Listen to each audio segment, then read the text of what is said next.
संतप्त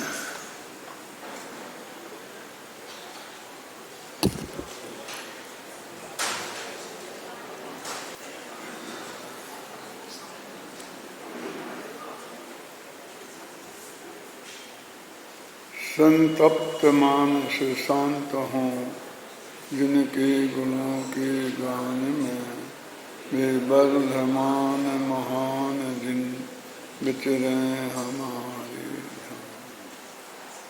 भगवान महावीर के वीतरागी व्यक्तित्व पर चर्चा करने के उपरांत अपने भगवान महावीर की वाणी का प्रतिपादन केंद्र बिंदु एकमात्र भगवान आत्मा है,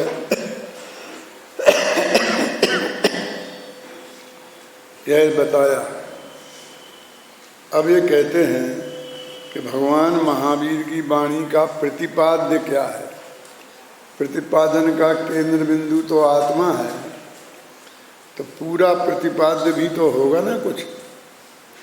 तो प्रतिपाद्य क्या है, प्रतिपादन शैली क्या है, इन विषयों पर अभी अपन 2-3 दिन चर्चा करेंगे। प्रतिपाद्य और प्रतिपादन शैली के संदर्भ में सबसे पहले अनेकांत और स्यादवाद ये विषय जैन दर्शन का है और उसकी चर्चा करेंगे। जैन दर्शन के साम्राज्य को चौखंबा महल पर खड़ा हुआ माना जाता है। 4 खंबे पर कोई चीज़ खड़ी होती है वो अपेक्षाकृत ज़्यादा मजबूत होती है। 2 खंभों पर, 1 खंबे पर खड़ी हो, उसमें लोगों को थोड़ा भय भी लगता है कि कैसे टिकेगी। वे 4 खंबे कौन हैं? अहिंसा, अनेकांत, स्यादवाद और अपरिग्रह। जीवन में अहिंसा, वस्तु में अनेकांत, वाणी में स्यादवाद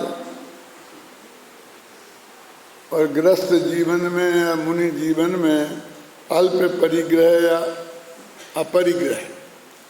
ये 4 दर्शन के, जैन दर्शन के महान सिद्धांत हैं जिन पर विश्व में चर्चा विस्तार से होती रही है। तो हमें अभी अनेकांत और स्यादवाद के बारे में चर्चा करना है। देखो, ये अनेकांत है वस्तु का स्वरूप और स्यादवाद है उसे प्रतिपादन करने की शैली, स्टाइल। क्या समझाना है वो है वस्तु स्वरूप, और कैसे समझाना है कि स्यादवाद शैली के माध्यम से समझाना है, अन्यथा न समझा जा सकता है और न समझाया जा सकता है। पहले अनेकांत के बारे में बात करते हैं। अनेकांत शब्द 2 शब्दों से मिलकर बना है, एक अनेक और दूसरा अंत। अनेक का अर्थ तो आप समझते ही हैं, क्या होता है? 2, 3, 4, 5, 6, 7, 8, संख्य, असंख्य, अनंत, ये सब होता है ना। अनेक का अर्थ एक को छोड़ो तो बाकी की जितनी भी संख्याएं हैं वे सब अनेक ही तो हैं। शब्द में ही बताते हैं कि एक नहीं। किसी को लगाते हैं तो अपन ए या एन लगाते हैं ना, अंग्रेजी में ए या एन, हिंदी में आ या अन। आ या अन हम जहाँ लगाते हैं तो बाकी सबके लिए होता है। तो एक माने कोई एक वस्तु और अनेक माने एक नहीं। अब कितनी? 2, 4, 6, 10 जितनी भी हो सकती हैं। तो एक को छोड़कर जितनी भी संख्याएं हैं वे सब अनेक ही हैं। और दूसरी बात कि अनेक नाम की कोई संख्या है ही नहीं, एक ही है ना। एक और दो माने दो एक, तीन माने तीन एक, चार माने चार एक, है ना? 10 माने 10 एक। हम बोलते हैं ऐसे, आपस में बोलते भी हैं, तुम्हारे पास 10 एक रुपये होंगे, 100 रुपये होंगे, 1000 एक रुपये होंगे। 1000 एक क्या, एक क्या जी कि वे 1000 क्या, एक की जो इकाई है वो हमें 1000 चाहिए। 1000 एक माने 1000 एक, समझिए ना, 1000 एक चाहिए। तो 2 रहाई कहाँ, हम तो एक ही क्या मांग रहे, हमने एक से ज़्यादा मांगा कहाँ है, बस 1000 एक मांगे, लाख एक लगाते जा, करोड़ एक, माने उसमें वो एक शब्द लगता ही है हर एक में। हम संक्षेप के लिए उसे छोड़ देते हैं, लेकिन अर्थ उसका वही निकलता है। तो संख्या 2 प्रकार की हुई, कौन कौन सी? एक असली और एक उनके जोड़ से मिलाकर बनाई भई। मटेरियल तो वही है एक, वो तो असली है। अब 2 एक मिला दो तो 2 हो जाएंगे, 10 एक मिला दो तो 10 हो जाएंगे। तो उन्हीं अनेकों से मिलाई हुई संख्या कि हम चाहे जितना भेद कर दें, तो संख्या कौन रह गई? तो हमने एक तो बनाई वो निश्चय वाली संख्या, और एक उनसे बनाई हुई व्यवहार वाली संख्या। असली मिठाई तो चीनी ही है कि गुड़ ही है। बाकी मिठाइयाँ जितनी भी हैं हलवाई की दुकान में, वो सब उन चीनी से ही बनाई हुई हैं। वास्तव में वो सब चीनी ही है, नाम हमने अलग अलग रख लिए। कई बेसन में मिला दी तो बेसन के लड्डू हो गए, क्यों? गेहूं में मिला दी। कोई एक एक चीज़ दूसरी मिलाते जाओ, उतनी तरह की मिठाइयाँ बनती जाएंगी। लेकिन ध्यान रखना वो चीनी मत हटा देना, नहीं तो मिठाई नहीं बनेगी और चाहे जो कुछ बनेगी।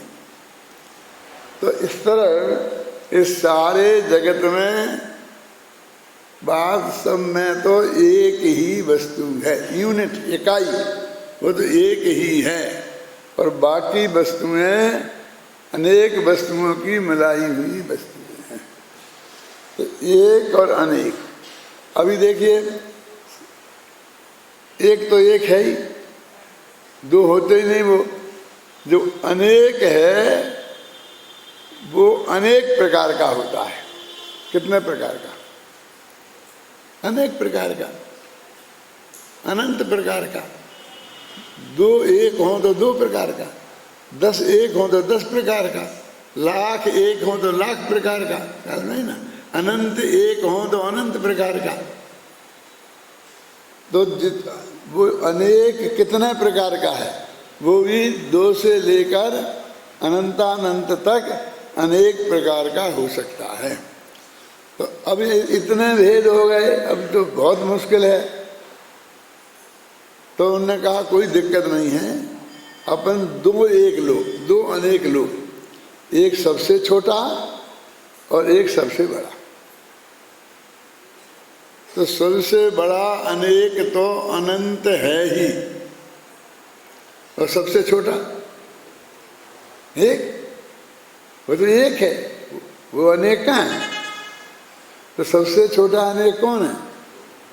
2, ख्याल में है ना। सबसे छोटा अनेक है 2 और सबसे बड़ा अनेक है अनंत। अब इनकी बात अपन कर सकते हैं, वो अनंतों की बात तो अपन नहीं कर सकते। समझाने के लिए इन 2 की बात करते हैं। तो 2 तरह से अनेकांत की परिभाषा जैन शास्त्रों में दी है। ये विषय बहुत कठिन है, लेकिन मैं बहुत सरल भाषा में समझाने की कोशिश कर रहा हूँ। अब मैं कितनी सरल भाषा में समझा पाऊंगा कि समझा पाता हूँ ये बात मैं नहीं बता सकता, लेकिन जितनी कोई और नहीं बता पाता उतनी मैं बता पाता हूँ। इसलिए आप धैर्य और शांति से सुने। अभी तक की बात तो ऐसी कोई कठिनाई नहीं है। अभी तो हम आपको एक दो ही पढ़ा रहे हैं, ये भी सीधे ही पढ़ा रहे हैं ना। कम से कम एक और अनेक का अर्थ तो हम सही समझ लें।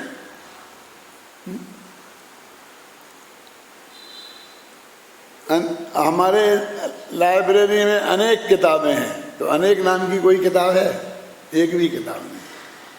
तो एक एक अनेक हैं, एक एक मिला के अनेक हैं, अनेक नाम की कोई किताब नहीं है। तो दो तरीके से हम अनेकांत की परिभाषा समझें। फिर अनेक वस्तुओं का समूह, उसका नाम अनेकांत। अनेक गुणों का समूह, उसका नाम अनेकांत। अंत शब्द के भी दो अर्थ होते हैं। अभी दो चार मीनिंग याद करने पड़ेंगे और फिर बाकी का सारा काम चल जाएगा 1 घंटे का। क्या अर्थ होते हैं? अंत के 2 अर्थ होते हैं। अपन क्या समझते हैं? अंत आ गया है? इस सड़क के बाद बापू नगर का अंत आ गया, ये वो अंत नहीं है, अलग ही है। तो 2 के क्या अर्थ होते हैं? अब बताया ना कि 2 और अनंत, वो क्षेत्र वाला अनंत नहीं है। तो ये कहते हैं जिसमें अनंत गुण हो वह अनेकांत कहलाता है। तो अनंत गुण किसी द्रव्य में ही होते हैं, है ना। इसलिए द्रव्य है जो वस्तु है, जी पुद्गल धर्म अधर्म आकाश का, इनका नाम है अनेकांत। हम समझे कोई वस्तु है वो तो सिद्धांत है, हवा में है, ऐसा ही हम उसे देख थोड़ी सकते हैं।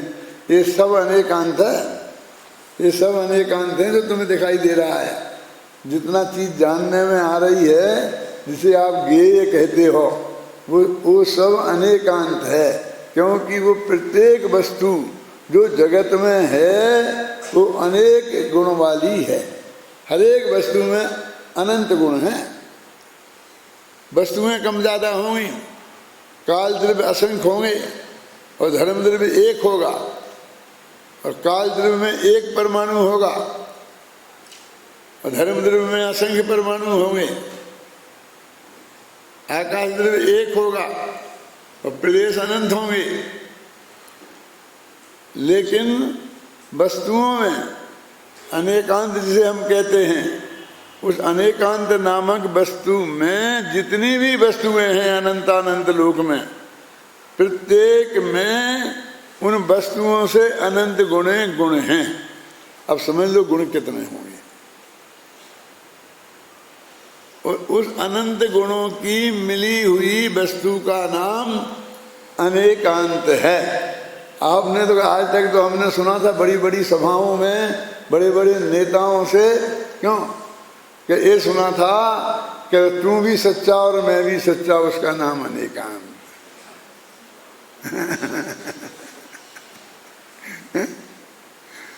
सचमुच में कहता हूं कि अनेकांत पे बोलने वाले हजारों लोग मैंने ऐसे सुने हैं कि जिन्हें अनेकांत का काखा गा भी नहीं आता है।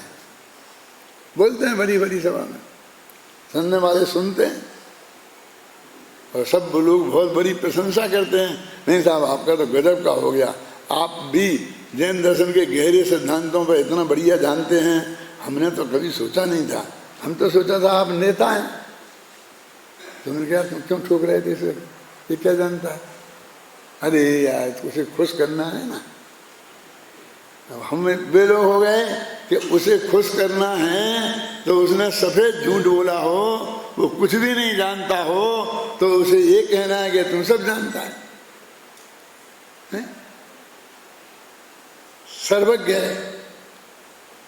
और जो कम से कम सर्वज्ञ नहीं है और सर्वज्ञ की बात आपको बताते हैं उनको महामूढ़ समझते हैं। ये जगत का स्थिति क्या है? जरा आप गंभीरता से पहुँचो। आपको लग रहा होगा कि जी क्या रहे हैं। मैं ये कहता हूँ आप एक किताबें खोल के तो देखो। मैं ये नहीं कहता हूँ मेरी किताबें, किसी भी विद्वान की, किसी भी आचार्य की, किसी भी मुनिराज की, जो अपने आचार्य हैं जिनने शास्त्र लिखे हैं, उनमें से उठा के देखो, उसमें से इसके अलावा कोई दूसरी बात मिले तो। आप क्या जानते हैं कि इतनी बात लिख करके जो कोई दूसरे ने नहीं लिखी और कोई आदमी वो बात झूठी हो तो जैन समाज में जिंदा रह सकता है? खटिया खड़ी कर देंगे लोग। और मैं यहाँ डंके की चोट कह रहा हूँ क्या? तो क्या हुआ अनेकांत का अर्थ है ना? अनंत गुणों का समूह रूप जो द्रव्य है, उस द्रव्य का नाम ही अनेकांत है। जितने द्रव्य हैं उतने अनेकांत हैं। तो वस्तु का स्वरूप हुआ ना, पूरा सिद्धांत कहाँ हुआ? ठोस वस्तु हुई कि नहीं हुई? उसका नाम है अनेकांत। अभी ये जो अनेकांत है, इसको समझना भी सरल है और समझाना भी सरल है। इतना तो कम से कम आपको आ ही गया है कि एक द्रव्य होता है और एक एक द्रव्य में अनंत गुण होते हैं और ऐसे अनंत द्रव्य होते हैं। इतनी बात तो आप जानते ही हैं। तो जो वो द्रव्य हैं उन्हीं को अनेकांत कहते हैं। वही वस्तु का स्वरूप है ना? ये तो सरल है। लेकिन कुछ ऐसे अनेकांत हैं जो दूसरे प्रकार के हैं, जिन्हें समझना समझाना बहुत कठिन है। वे क्या है कि जैसे आत्मा में अनंत गुण है ना, ऐसे ही प्रत्येक आत्मा में, प्रत्येक द्रव्य में अनंत धर्म युगल भी हैं। अब ये क्या है? धर्म युगल यानी धर्म माने वे गुण जो जोड़े से रहते हैं, समझ में?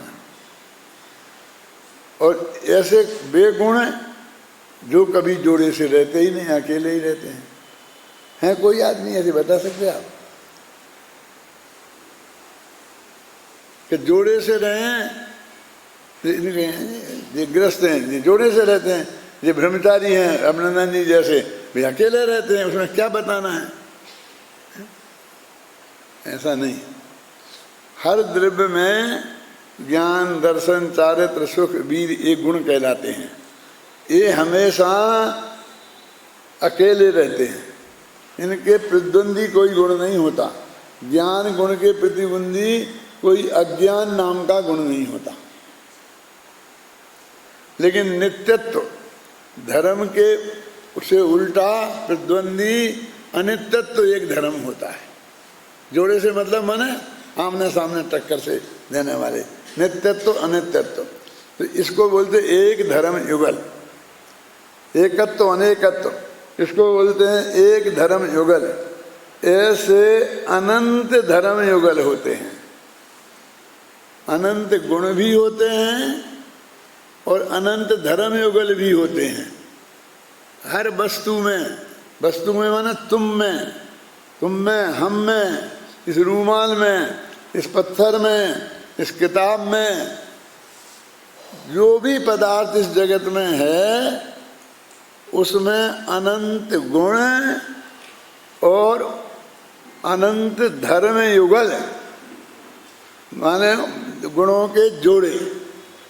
तो वास्तव में तो दोनों एक ही हैं, लेकिन दोनों में फर्क है। उन गुणों को जो जोड़े से नहीं होते गुण कहते हैं, और उन जोड़ों को जो जोड़े से होते हैं उन्हें धर्म कहते हैं। अब ये एक अंतर तो ये हुआ ना गुण और धर्म में। ज्ञान, दर्शन, चारित्र, रूप, रस, गंध, स्पर्श एक गुण है, और नित्यत्व, अनित्यत्व, एकत्व, अनेकत्व ये धर्म है। गजब ऐसा है कि जो गुण हैं उनकी तो पर्यायें होती हैं और जो धर्म है उनकी पर्याय नहीं होती है। आप जानते हैं ना, ज्ञान गुण की पर्याय मत ज्ञान, शुद्ध ज्ञान, अवधि ज्ञान, मन पर ज्ञान, केवल ज्ञान। ज्ञान गुण की पर्याय है ना, लेकिन नित्यत्व धर्म की कौन सी पर्याय है? कोई नहीं।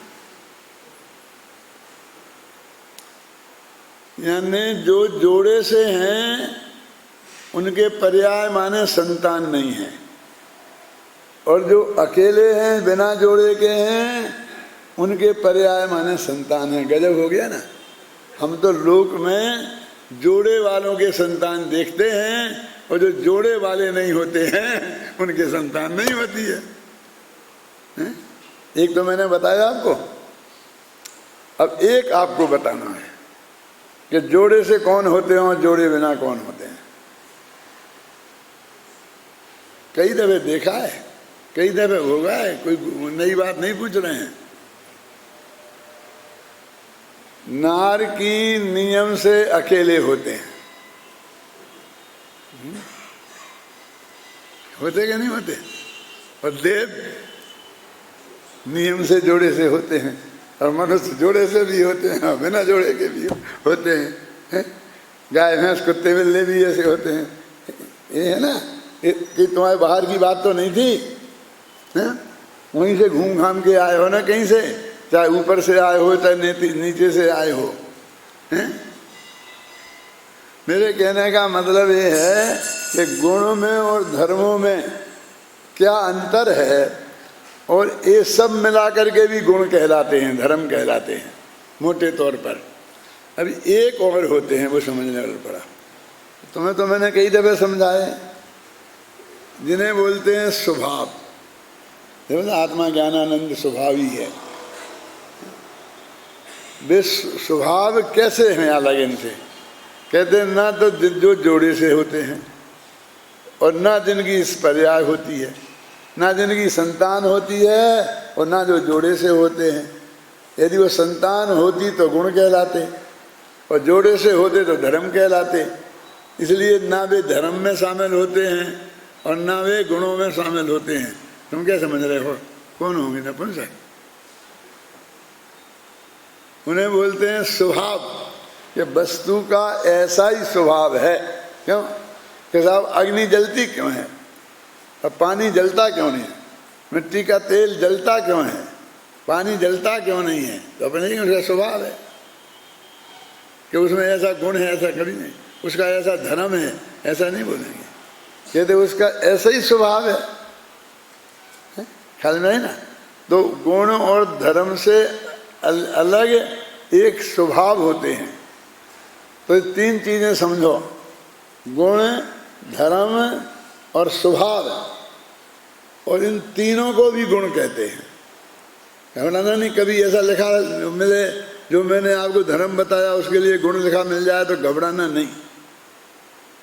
एक दफे जिनवाणी को पढ़कर अर्थ समझने की पद्धति समझ लो तो सब समझ में आएगा, नहीं तो चक्कर ही खाते रहोगे, माथा ही घुमाते रहोगे, है ना? एक दफे माथा तो घूमना पड़ेगा बेटा। अब अच्छी तरह से घुमा लो खुद पढ़ने लिखने में, तो फिर जिंदगी भर माथा नहीं घूमेगा।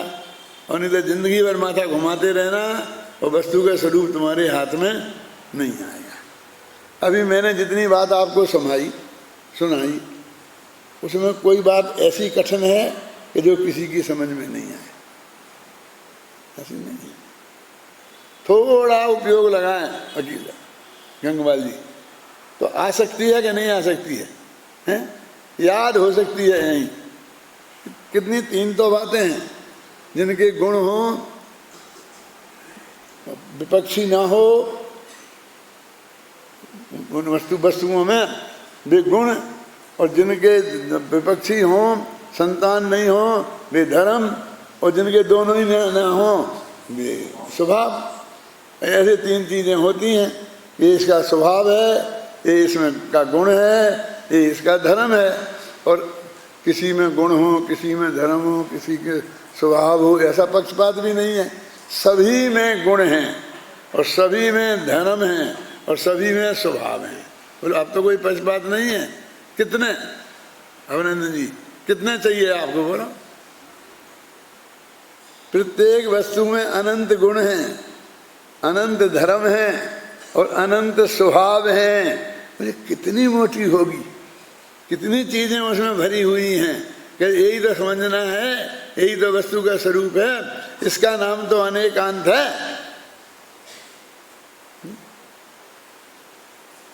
है क्या? अब शुरू में क्या कहा था?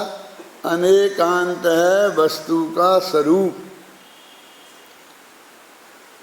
स्यादवाद है उस वस्तु के स्वरूप को वाणी से समझाना, वाणी के द्वारा प्रतिपादन करना।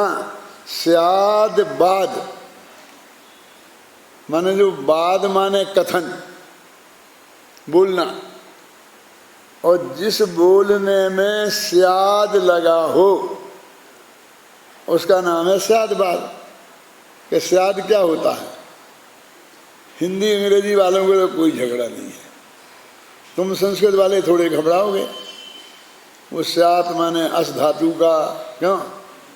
तो कौन सा लोट लकार का कि विधि लकार का, और कौन कौन सा रूप होगा ये बताओगे।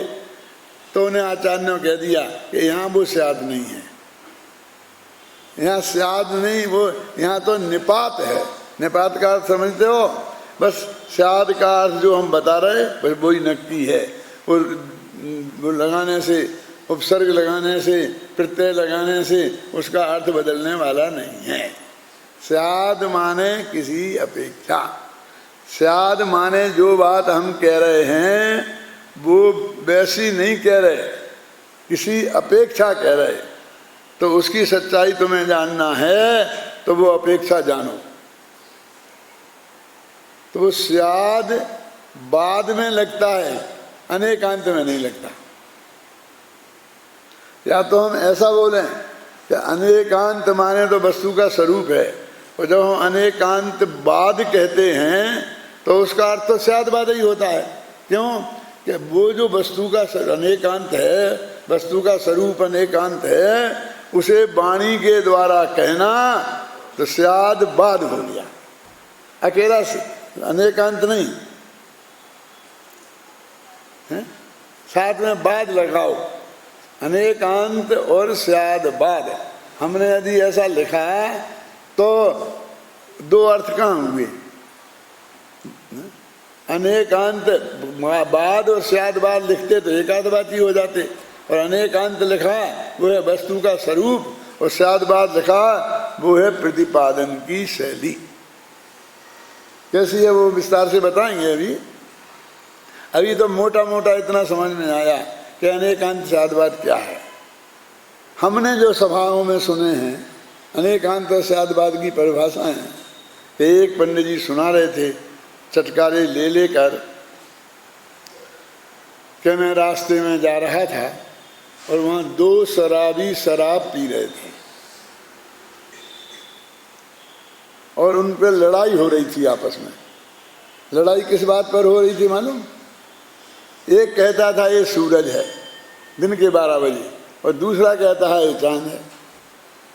हो सकती है, इस बात पर भी लड़ाई हो सकती है। लड़ने वाले चाहिए, किसी बात पर भी हो सकती है। बेटे ने माँ से पूछा कि मम्मी मम्मी ये दुनिया में लड़ाइयाँ हो जाती है ना, बड़ी बड़ी, प्रथम विश्व युद्ध, द्वितीय विश्व युद्ध, ये कैसे हो जाते हैं? तो मम्मी समझाने लगी कि ये जो अमेरिका है, अमेरिका ये पूंजीवादी देश है, ये सारी दुनिया को पूंजीवाद में जकड़ना चाहता है, तो ये रसिया बचाता है। यदि वो रसिया नहीं होता तो आज सारी दुनिया पूंजीवादी हो गई होती। इतना में पिताजी वहाँ से बोले, ए बच्चे का दिमाग खराब मत कर, बेटा इधर आ। ये जो कम्युनिस्ट लोग हैं ना, साम्यवादी लोग, ये सारी दुनिया को कम्युनिस्ट बनाना चाहते हैं, भिखमंगा। वो तो अमेरिका ने बचा लिया इसलिए इतना बच गया, तो वो के लिए दिमाग खराब मत करो, मेरा बेटा है। और उन दोनों में धीरे धीरे झगड़ा शुरू हो गया। बातचीत से ऐसा लगा कि हाथापाई शुरू ना हो जाए। तो बेटा बोला पिताजी रहने दो रहने दो। मेरी समझ में आ गया कि क्या समझ में आया कि ये लड़ाइयाँ कैसे हो जाती हैं जैसे अभी आपकी और मम्मी की हो गई। मैंने कोई मतलब नहीं, लेना नहीं, देना नहीं है? घर में बैठे बैठे और किसी के पीछे लड़ पड़ते हैं, ऐसे हो जाती हैं लड़ाइयाँ। तो जैसे इनमें हो गई ऐसी उनमें भी हो गई। किनमें? उनमें भूल गए वो शराबियों में। कौन से में? जो ये कहते थे ये सूरज है ये चांद है, एक कहता था सूरज है और एक कहता था चांद है। वहां से हम निकले, गए पंडित धरा टोपी वाले। क्या करें, उनकी शक्ल देख के ऐसा लगा कि जाना पड़ेगा। घबरा के वहां गए कि भैया क्या बात है?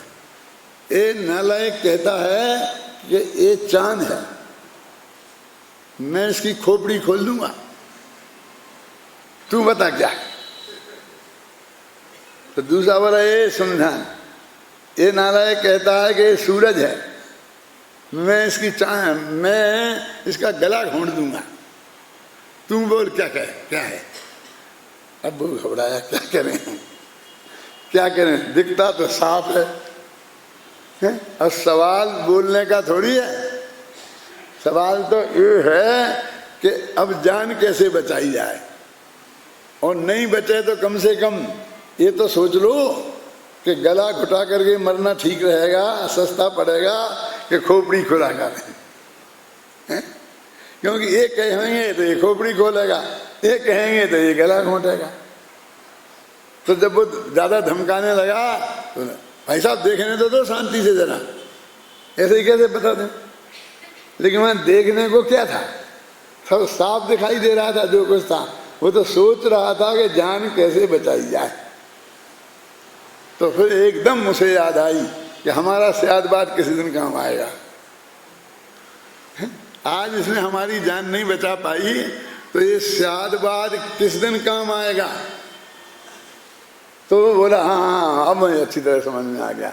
आओ साहब सुनो, यहां से देखता हूं तो चांद जैसा दिखता है, और यहां से देखता हूं तो सूरज जैसा दिखता है। जैन धर्म तो सयादबाद है, अपेक्षावाद है। तो ऐसा है सयादबाद, ऐसा निर्णय कराएगा सयादबाद। बोले तू गला घोंटने की बात करेगा, खोपड़ा खोलने की बात करेगा, तो ऐसा ही सयादबाद समझने को मिलेगा। बोल क्या करना है? असली सयादबाद समझना है कि गला घोंट के समझना है, हाथ जोड़ के समझना है कि खोपड़ी खोल के समझना है? अरे भाई साहब, सयादबाद समझना हो तो दूसरों की खोपड़ी मत खोलो, अपनी खोपड़ी खुली रखो, तो वो सयादबाद समझ में आएगा। अन्यथा ऐसे सयादबाद समझ में आसानी से आने वाला नहीं है। जो मैंने जितनी बातें अभी तक आपको बताई इस किस्से को छोड़कर, बाकी सब बातें आप लोगों ने कहीं किसी दूसरी सभा में सुनी हो तो मुझे बताओ, हाथ उठाओ। मेरी सभा में तो कई दफे सुनी होंगी, उसका क्या कहना है ना। लेकिन कहीं दूसरी जगह सुन के आए हो, अरे उसने सुन करके भी कहीं बोली हो तो नहीं बताऊंगा। क्यों? उसकी खोपड़ी में घुसती ही नहीं है। ऐसा भी कोई अनेकांत सयादबाद होता है ये उसकी समझ में आता ही नहीं है, न मालूम उसने काय को कठिन समझ रखा है। तो अब अपनी क्या रहा, अपना अनंत वस्तुओं का समुदाय जो द्रव्य है वही अनेकांत है। जीव हो, पुरगल हो, धर्म हो, अधर्म हो, आकाश काल हो, कोई भी इतनी सरल बात और समझ में नहीं आती। और उस अनेकांत को अपनी वाणी से कहना, उसका नाम सयादबाद है। क्योंकि वस्तु जैसी है उसे वैसी होने के लिए किसी पर की अपेक्षा नहीं है। क्या समझे? वो जैसी है ऐसी है, उसे वैसी होने के लिए किसी पर की अपेक्षा नहीं है, लेकिन वैसी बताने के लिए, कहने के लिए किसी पर की अपेक्षा है। अपेक्षा है कि नहीं है, कि होने के लिए नहीं है, कहने के लिए है। क्या मतलब? देखो मैं आपसे पूछता हूं, इस किताब की लंबाई कितनी है? देख लो अच्छी तरीके से, कितनी है आपको दिखाई देती है कि नहीं? चश्मा का नंबर तो ठीक है, कोई शिकायत तो नहीं है। आपकी लंबाई जितनी है सबको दिखाई देती है, फिर बोलो कितनी है? कुछ चुप। अभी हाँ हाँ साहब, 9 इंच, 10 इंच। क्यों? तो इंच किसने पूछे थे? इंच कहाँ है यहाँ? यहाँ तो किताब है, तुम इंच बता रहे। हम पूछे कितनी किताब? एक किताब है, तुम 10 इंच। अरे भाई, इसे इंचों में, फुट में, मीटर में, सेंटीमीटर में, किसी ना किसी में बताया जा सकता है, वैसे ही नहीं बताया सकता है कितनी। कितनी का जवाब किसी अपेक्षा में है, समझ में आया ना? मैं जैसा हूं आपको दिखाई दे रहा है कि नहीं? जैसा माने जैसा गोरा, काला, लंबा, ठंडा, मोटा, पतला, जैसा भी इतने ही तरह के होते हैं लोग। क्यों? तो मैं कैसा हूं ये आपको दिखाई देता है कि नहीं? कि बहुत साहब आज की बात थोड़ी है, हमें तो 47 वर्ष से दिखाई दे रहे हैं। अरे उसको छोड़ो, तो बताओ, बोलो मैं गोरा हूं कि काला? कि एक आदमी को बगल में खड़ा करो, फिर हम बताएंगे तुम गोरे हो या काले। मैं अपने से भी ज्यादा सांवले व्यक्ति से, समझे ना, गोरा हूं। अपने से ज्यादा गोरे व्यक्ति से सांवला, है ना? मैं कैसा हूं इसका उत्तर किसी ना किसी अपेक्षा से मिलेगा, कि इससे बड़ा, इससे छोटा, इससे ठनगा, इससे लंबा, इससे गोरा, इससे काला। चाहिए ना कोई आदमी दूसरा बगल में खड़ा करके, तो मुझे बताया जा सकता है। अब मैं जितना हूं, जैसा हूं, मुझे होने के लिए किसकी जरूरत है? मैं तुम्हारी अपेक्षा हूं? होने के लिए किसी की जरूरत नहीं है वकील साहब, और कहने के लिए जरूरत है। अब क्या करें बोलो? वस्तु के स्वरूप में ये बात पड़ी कि नहीं पड़ी? इसलिए स्याद में बाद है, कहने में बाद है, और वस्तु में, वस्तु को किसी परद्रव्य की अपेक्षा नहीं है। अब हमने उल्टा मान लिया, कहने को तो ठोके जाते हैं बिना ही अपेक्षा के, है ना? और वस्तु जो निरपेक्ष है उसे न मालूम कितनों के गुलाम बना लिया है। कि हम काहे के निरपेक्ष हैं? हमको तो अपने मालिक की सुननी पड़ती है, हैं? वो कहता हमको तो अपने ऑफिसर की सुननी पड़ती है, वो कहता हमको अपने मिनिस्टर की सुननी पड़ती है, मिनिस्टर कहता मुझे जनता की सुननी पड़ती है, हैं? क्यों? कोई आदमी अपने को निरपेक्ष महसूस नहीं करता है निरपेक्ष। उसे जैसा वो है वैसा होने के लिए किसी परद्रव्य की रंच मात्र अपेक्षा नहीं है। ये जैन धर्म है। जैन धर्म का वास्तविक स्वरूप क्या है? कि किसी जीव को मारो मत, झूठ मत बोलो, चोरी मत करो, हैं? दूसरे की माँ बहन की इज्जत से मत खेलो, ज्यादा परिग्रह नहीं रखो। ये जैन धर्म नहीं है। अरे वो तो आपने कई दफे सुना, हमने भी कई दफे सुनाया, लेकिन जो हम असली बता रहे वो तो सुनो। कि वो नहीं है, तुम पहले इसका जवाब दो।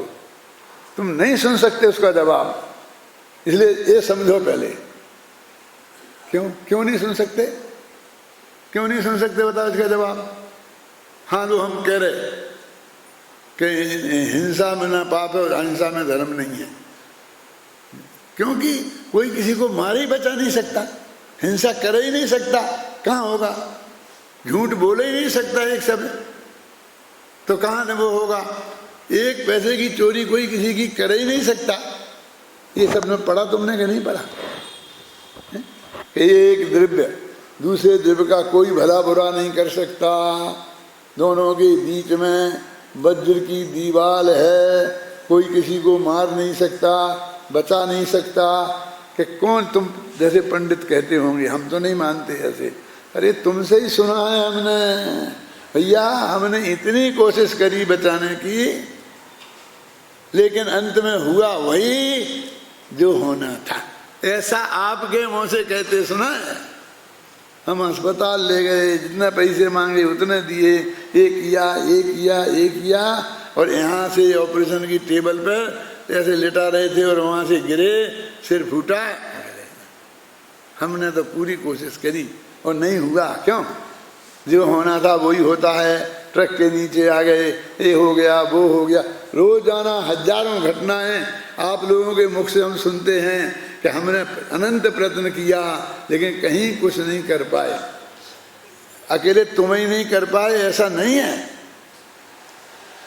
अनंत प्रयत्न में दो चार नहीं कर पाए हों और बाकी सबने कर लिया हो, ऐसा भी नहीं है।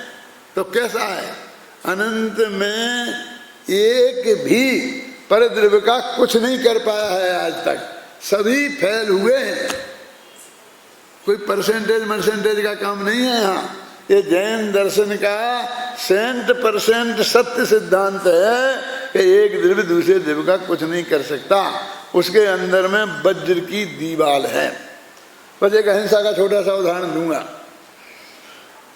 एक बकरे को एक कमरे में बंद कर दिया, उसी के बगल में दूसरे कमरे को में शेर को बंद कर दिया।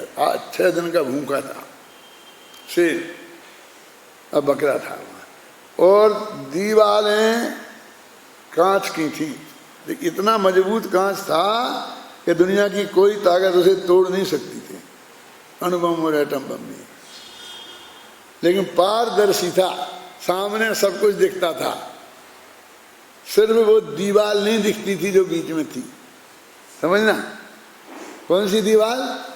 जो दोनों कमरों के बीच में दीवार थी, वो इतनी पारदर्शी थी कि वो दिखती नहीं थी। अभी शेर भूखा तो एकदम आकुलित होकर के वो बकरे के ऊपर टूटने को तैयार है। और बकरा बेचारा सामने सब तरह के खाने पीने जैसी चीजें चाहिए उसे रखी, लेकिन खाई नहीं जाती। सामने खाने के लिए शेर खड़ा है, अब कैसे खाया जाए बोलो? शेर को भूखा है, उसे खाने को कुछ नहीं है, बकरे के सामने उसके मन की हजारों चीजें रखी हैं पर वो खाता नहीं। लेकिन अब मैं आपसे पूछता हूं, बकरे को कोई खतरा है क्या? बकरे को कोई खतरा है? क्योंकि वज्र की दीवार है बीच में, शेर यदि आगे टकराएगा तो उसी का सिर फूटेगा, बकरे तक शेर पहुंच नहीं सकता। क्यों? लेकिन वो घबरा रहा है। अब मैं आपसे पूछता हूं कि शेर ने एकदम छलांग लगाई और वो वज्र की कांच की दीवार से बुरी तरह टकराया और लहूलुहान हो गया, वहीं गिर गया और वहां बकरा मर गया। अब मैं आपसे पूछता हूं, बकरे को किसने मारा? शेर ने। वो पिंजरा शेर ने थोड़ी बनाया था, है? किसने मारा? साइड में बकरे ने। बकरा तो वहां तक पहुंचा ही नहीं, गया था तो मारने के लिए।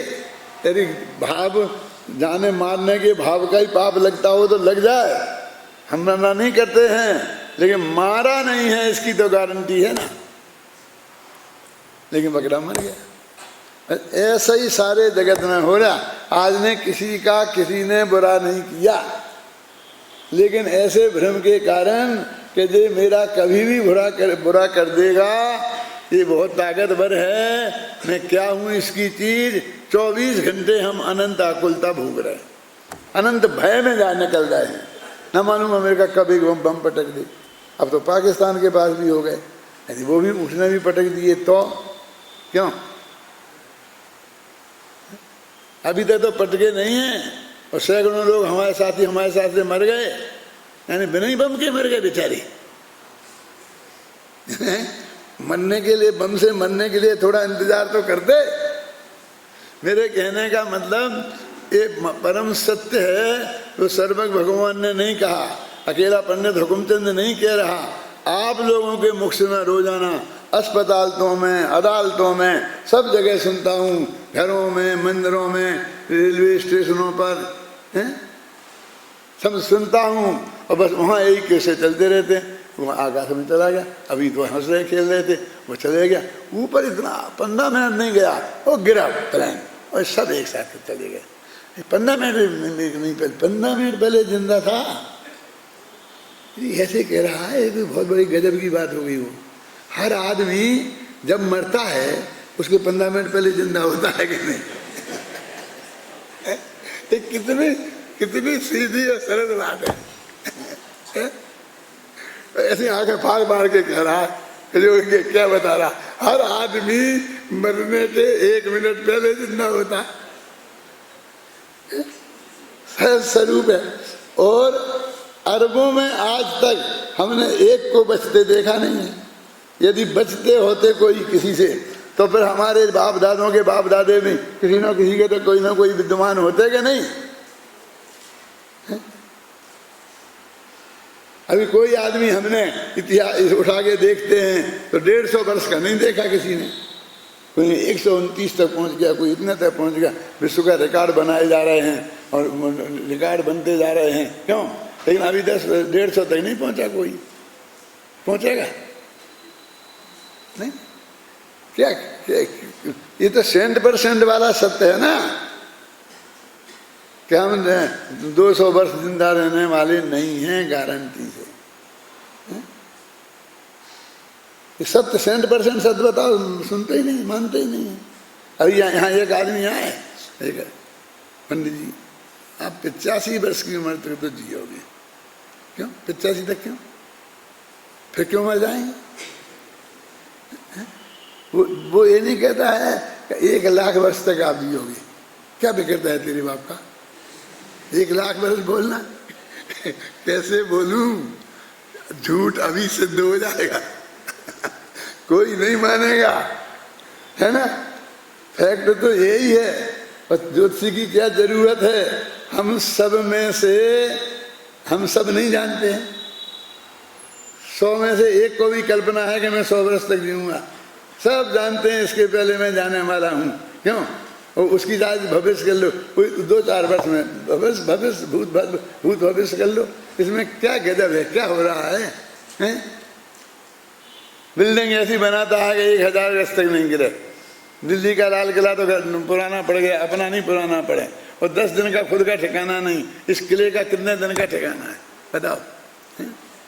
कि भाई साहब एक बात है कि हम आपका मकान इतना मौजूद नहीं बना सकते। क्यों नहीं बना सकते?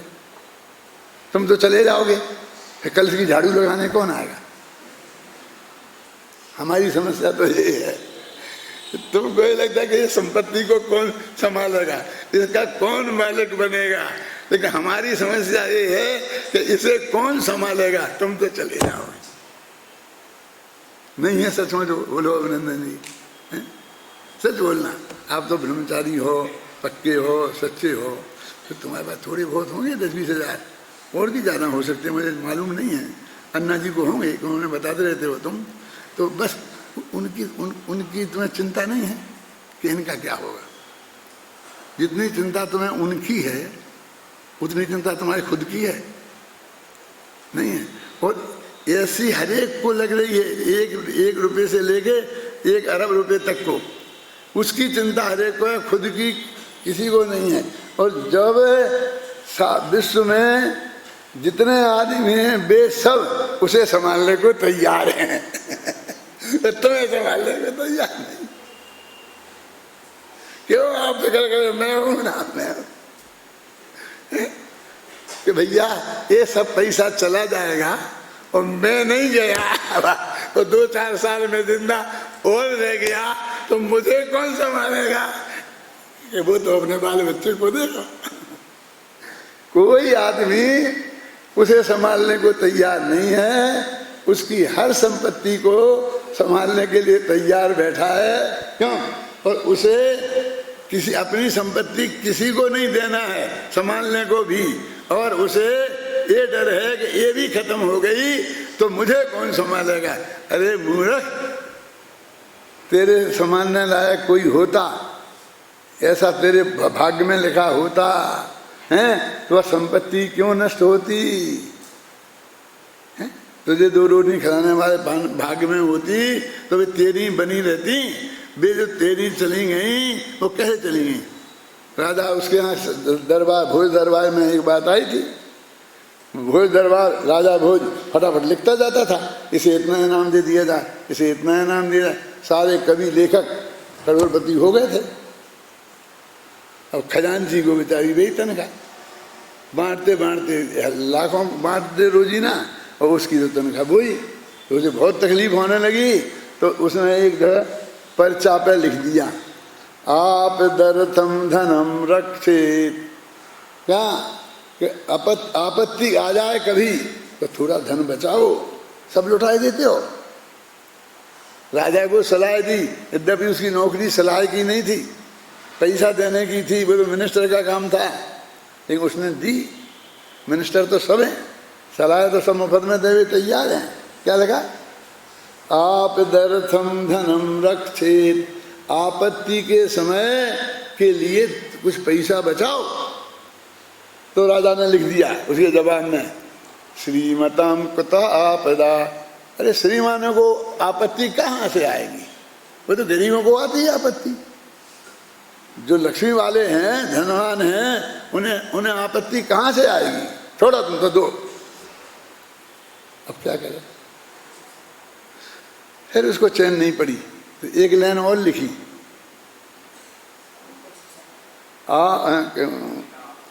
कदाचित आप दस्सेव,